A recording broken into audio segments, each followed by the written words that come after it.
এই জায়গাটাতে কোনো ধরনের তোয়াক্কা না করে, যে আমরা জানি যে বাংলাদেশের আইনে 16 বছর বয়সের নিচে যে কোনো শিশুর সম্মতি থাকুক বা না থাকুক সেটা ধর্ষণ বলেই গণ্য হয়। তো আমরা মনে করছি এটার পিছনে কোনো একটা দুরভিসন্ধি অবশ্যই আছে, যে কারণে সেটাকে অন্য খাতে প্রবাহিত করার চেষ্টা করা হচ্ছে। আমরা যদি প্রত্যেকটা রেপের ঘটনা আমরা দেখি তাহলে আমরা দেখতে পাই যে আসিয়া হত্যাকাণ্ডের কথা যদি আমি আপনাদের মনে করিয়ে দিতে চাই, যে তখন হচ্ছে সারা দেশে একটা তুমুল আন্দোলন গড়ে উঠেছিল এবং খুব দ্রুততম সময়ে আসামিকে গ্রেফতার করা হয়েছে এবং আইন সংশোধন করে বলা হয়েছে 180 দিনের জায়গায় 90 দিনের মধ্যে শাস্তি কার্যকর করতে হবে, 15 দিনে তদন্ত শেষ করতে হবে। এবং আমরা দেখেছি যে লিটু শেখকে মৃত্যুদণ্ড দেয়া হলেও সেটা কার্যকর কবে হবে সেটার ব্যাপারে এখনো পর্যন্ত আমরা কোনো ধরনের ক্লারিফিকেশন পাই নাই। একইভাবে আমরা যদি তনু ধর্ষণ হত্যাকাণ্ডের কথা মনে করিয়ে দিতে চাই আপনাদের, 2016 সালে সেই ধর্ষণ কাণ্ড ঘটলেও এখনো পর্যন্ত সেটার কোনো ধরনের সুরাহা হয়নি। আপনারা যদি ঢাকা স্ট্রিমের সেই স্বর্ণময়ের কথা আমরা বলি, যে একজন নারী কর্মক্ষেত্রে কতটা অনিরাপদ হলে সে অভিযোগ দায়ের করা সত্ত্বেও কোনো ধরনের সহযোগিতা না পেয়ে তাকে সুইসাইড করতে হয়েছে এবং এই পৃথিবী থেকে তাকে বিদায় নিতে হয়েছে শুধুমাত্র তার নিরাপত্তার অভাবে। আমরা চাই এই স্বর্ণময়ী হত্যাকাণ্ডের সুষ্ঠু তদন্ত হোক এবং দ্রুততম সময়ে শাস্তি কার্যকর হোক। ভিকটিমকে সর্বোচ্চ সহযোগিতা করবে প্রশাসন এবং এটা দ্রুততম সময়ে সুষ্ঠু তদন্ত এবং কার্যকর শাস্তি জনসম্মুখে কার্যকর শাস্তি নিশ্চিত করতে হবে। এটা দৃষ্টান্তমূলক শাস্তি নিশ্চিত করতে হবে যাতে পরবর্তীতে আর কেউ এরকম গর্হিত কাজ করার সুযোগ না পায়। আমরা দেখি একজন ধর্ষিতার পোশাক আশাক, তার বিশ্বাস, তার চলাফেরা নিয়ে প্রশ্ন করা হয়, যেটা একদমই অমূলক একটা বিষয়।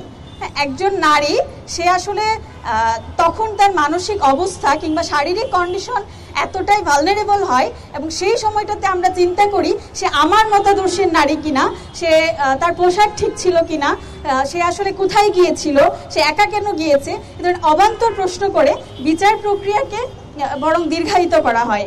আমরা চাই যে এই দেশে যে কোনো আদর্শের, যে কোনো মতের পথে নারীরা নির্বিঘ্নে চলাফেরা করতে পারবে এবং এইটা নিশ্চিত করা রাষ্ট্রের দায়িত্ব এবং রাষ্ট্র যদি সেই দায়িত্ব পালনে ব্যর্থ হয় সেটার জন্য অবশ্যই তাকে জবাবদিহি করতে হবে। এবং আমরা জুলাইতে যেই দীর্ঘ ফেসিবাদের অবসান ঘটাতে সক্ষম হয়েছি এবং যে আশা আকাঙ্ক্ষা নিয়ে আমরা অন্তর্বর্তীকালীন সরকার গঠন করেছি, সেই সরকার আমাদের যথেষ্ট নিরাপত্তা দিতে ব্যর্থ হয়েছে। আমরা এই যে কোনো ধর্ষণ কাণ্ডের যথাযথ এবং সুষ্ঠু বিচার দাবি করছি এবং ভিকটিম যেন প্রশাসন থেকে প্রয়োজনীয় সহযোগিতা পায়। 13 বছরের যে মেয়েটা গাজীপুরে ধর্ষিত হয়েছে, আমরা অনেক জায়গা থেকে এমন কথা শুনছি যে সেখানে পুলিশ যথেষ্ট অসহযোগিতা করছে, এমনকি ভিকটিমের বাবাকে পর্যন্ত পুলিশ থেকে বলা হয়েছে যে কিভাবে কথা বলতে হবে, তাদের কথা মতো চলার জন্য।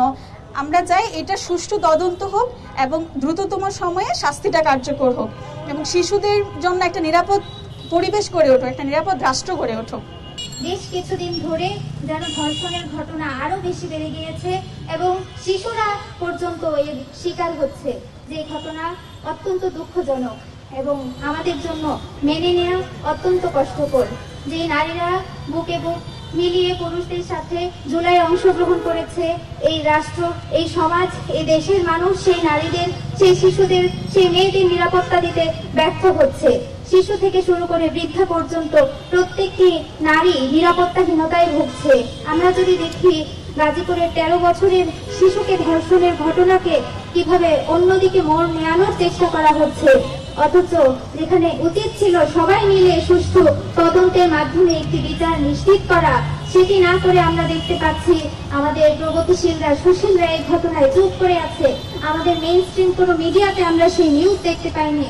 এমনকি পুলিশ প্রশাসন থেকে আমরা অসহযোগিতামূলক আচরণ দেখতে পাচ্ছি এবং সেই ঘটনাটিকে ধর্ষণ নয় বরং প্রেমের ঘটনা হিসেবে চালিয়ে দেওয়া হচ্ছে। এবং একজন 13 বছরের শিশু, বাংলাদেশের সংবিধান অনুযায়ী যে শিশু, তাকে তরুণী হিসেবে প্রমাণ করার চেষ্টা করা হচ্ছে। যে সকল ঘটনার তীব্র নিন্দা এবং প্রতিবাদ আমরা জানাচ্ছি এবং আমরা আহ্বান করছি, দাবি জানাচ্ছি এই ঘটনার দ্রুত তদন্তের মাধ্যমে অভিযুক্তদের শাস্তি নিশ্চিত করা। শুধু তাই নয়, আমরা দেখতে পেয়েছি দুর্গাপূজা চলাকালীন সময়ে গাজীপুরেই একজন শিশু পুরোহিত কর্তৃক ধর্ষিত হয়েছে এবং খুব রিসেন্টলি গাজীপুরের শ্রীপুরে 9 বছরের একজন শিশু হিন্দু যুবক কর্তৃক ধর্ষিত হয়েছে। আমরা বলতে চাই, এসব ঘটনা কি কাকতালীয়ভাবে ঘটছে নাকি দেশের সাম্প্রদায়িক সম্প্রীতি নষ্ট করার লক্ষ্যে এসব ঘটনা উদ্দেশ্যমূলকভাবে ঘটানো হচ্ছে? সে বিষয়ে তদন্ত করা হোক, সে বিষয়ে সচেতনতা তৈরি করা হোক।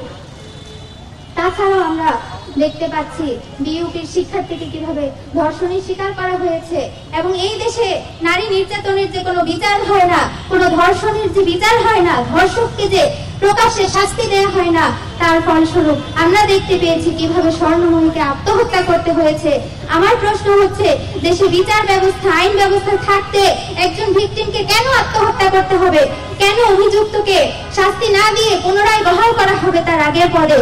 এই ঘটনার তীব্র নিন্দা ও প্রতিবাদ জানাচ্ছি এবং বিচার দাবি করছি।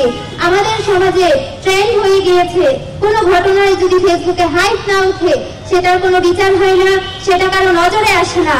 অথচ এমনটা হওয়ার কথা ছিল, থানায় অভিযোগ দেওয়া মাত্রই পুলিশ প্রশাসন, দেশের আইন বিভাগ, বিচার বিভাগ ভিকটিমকে সর্বোচ্চ সহযোগিতা করবে। বাধ্য হয়ে আমাদেরকে ফেসবুকে আওয়াজ তুলতে হচ্ছে, হাইপ তৈরি করতে হচ্ছে যেন ভিকটিমরা সহজে বিচার পায়। এই ট্রেন্ড থেকে বের হয়ে আসার আহ্বান জানাচ্ছি দেশের বিচার ও শাসন ব্যবস্থা সহ দেশের সকল সচেতন মহলকে। বরঞ্চ আমাদের দেশে এমন একটা সিস্টেম তৈরি করতে হবে যেখানে থানায় বিচার যাওয়া মাত্র, অভিযোগ যাওয়া মাত্র অভিযুক্তকে সর্বোচ্চ সহযোগিতা করা হবে। আমরা আরো দেখতে পেয়েছি, যখনই কোনো ধর্ষণের ঘটনা ঘটে তখন ভিকটিমের ছবি সহ, তার নাম সহ, পারিবারিক তথ্য সহ প্রচার করা হয়, যেখানে অভিযুক্তের কোনো তথ্য আমরা দেখতে পাই না। এই ঘটনার তীব্র নিন্দা জানাচ্ছি। আসলে তো হওয়ার কথা ছিল অভিযুক্তের প্রচার, অভিযুক্তের শাস্তি, কিন্তু আমরা সেটা দেখতে না পেয়ে দেখতে পাই যে ভিকটিমদের প্রচার করা হচ্ছে, যেটা কোনোভাবেই মেনে নেওয়ার মতো ঘটনা না। আমরা চাই অভিযুক্তের যথাযথ শাস্তি হোক এবং দ্রুততম সময়ে শাস্তি হোক। ইতিপূর্বে আমরা যে সকল ঘটনায় দেখেছি অভিযুক্তদের গ্রেফতার করা হয়েছে, কিন্তু পরবর্তীতে তাদের কি ধরনের শাস্তি দেওয়া হয়েছে সেটা এখনো পর্যন্ত দৃশ্যমান নয়, যার কারণে একের পর এক ধর্ষকরা রেহাই পেয়ে যাচ্ছে এবং আমাদের সমাজে এই ঘটনাগুলো বেড়েই চলেছে, কমছে না। শিশু থেকে শুরু করে সকলেই এই ধরনের নির্যাতনের শিকার হচ্ছে এবং ধর্ষিতাদের পোশাক নিয়ে মোরাল পুলিশ পর্যন্ত করা হচ্ছে। শুধুমাত্র ধর্ষণ নয়, আমাদের সমাজে মোরাল পুলিশিং এর মাধ্যমেও নারীদের নির্যাতন করা হচ্ছে। আমরা সেই ঘটনারও তীব্র নিন্দা জানাই। যে যে তার নিজস্ব মতাদর্শ অনুযায়ী চলাফেরা করবে, সেখানে কোনো ধরনের হস্তক্ষেপকে আমরা সমর্থন করি না। আমরা সকলের মত পথের প্রতি শ্রদ্ধা অনুভব করি, শ্রদ্ধা পোষণ করতে চাই। আমরা দেশের বিচার ব্যবস্থা এবং আইন ব্যবস্থার সংস্কারের দাবি করছি এবং আমরা চাই প্রত্যেকটা ঘটনার সুষ্ঠু তদন্ত হোক, প্রত্যেকটা ঘটনায় ভিকটিম যেন আদর্শ বিচার পায়, সেই দাবি আমরা জানাচ্ছি। পাশাপাশি এই ধরনের ঘটনা যেন বাংলাদেশে আর পুনরাবৃত্ত না হয়, সেজন্য আমরা সর্বস্তরের জনগণকে সচেতন হওয়ার আহ্বান জানাচ্ছি। আমাদের দেশে, আমাদের সমাজে এমন একটা ধারণা অনেক বেশি প্রচলিত আছে, আমার মতাদর্শের হলে আমি তার পাশে দাঁড়াবো, আর আমার মতাদর্শের না হলে আমি তার পাশে দাঁড়াবো না। যতদিন আমাদের মাঝে এই ধরনের ধারণা থাকবে ততদিন আমরা সবার হতে পারবো না, ততদিন আমাদের দেশ সবার হতে পারবে না। সুতরাং আমরা চাইবো আমাদের দেশের সকল অ্যাক্টিভিস্ট, মানব অধিকার কর্মী, সকল নারীবাদী এবং মিডিয়া সবাইকে নিরপেক্ষ হয়ে দেশের তরে কাজ করতে হবে। এই যে অন্যায়গুলো হয়ে যাচ্ছে, এই যে জুলুমগুলো হয়ে যাচ্ছে, এগুলোর অবসানের জন্য আমাদের সবাইকে সচেতন হতে হবে, সবাইকে নিরপেক্ষ ভূমিকা পালন করতে হবে। তবেই আমরা নারীদের জন্য একটা নিরাপদ দেশ গঠন করতে পারবো। সর্বোপরি দেশের জনগণের কাছে এবং দেশের আইন ব্যবস্থা, বিচার ব্যবস্থার কাছে আবারও আহ্বান জানাচ্ছি, আবারও জোর দাবি করছি যে ঘটনাগুলো এখনো পর্যন্ত আমাদের সামনে এসেছে এবং যে ঘটনাগুলো থানা পর্যায়ে অভিযুক্ত হয়েছে কিন্তু মিডিয়াতে আসেনি, সবগুলো ঘটনার পরিপূর্ণ তদন্ত হোক এবং দ্রুততম সময়ে ধর্ষকের প্রকাশ্য শাস্তি নিশ্চিত হোক, যেন কোনো ধর্ষক আর সাহস না পায় নারীদেরকে নির্যাতন করার জন্য। এই আহ্বান জানিয়ে আমার বক্তব্য এখানেই শেষ করছি।